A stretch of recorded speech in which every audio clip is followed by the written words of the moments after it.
За 5 месяцев текущего года, вот если исходить из плана годового, да, выполнение бюджета у нас составляет порядка 28%.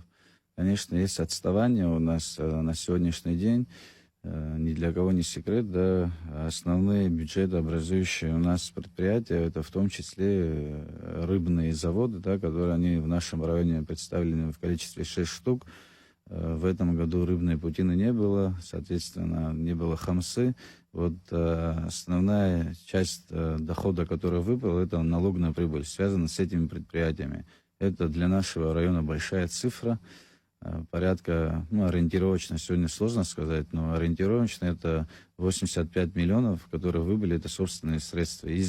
Наши собственные средства в районе составляют порядка 235 миллионов рублей. Из них, вот вы понимаете, да, что это огромная цифра выпадения этих денег. Но, тем не менее, мы пытаемся наверстать это. У нас есть другие источники дохода, на которые мы делаем упор. Я бы хотел отметить, например, вот выполнение по налоговым сборам, да, по доходу у нас составляет 64%. Но по отдельным показателям, понимая, что у нас вот выпадение вот таких больших средств, мы большой упор сделали на земельный налог. Вы знаете, у нас большой район, аграрный, большие площадя. У нас были случаи, которые арендаторы недобросовестно относились к использованию земель.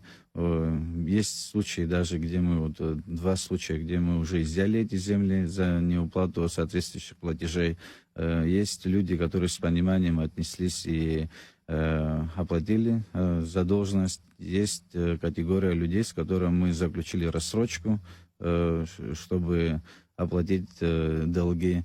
Таким образом, вместе с Министерством по налогам и сборам по Ачимчерскому району нам удалось при запланированных 1 300 000, скажем, должно было поступить, на 14 миллионов больше у нас поступили соответствующие платежи. То есть мы наверстываем в другом направлении.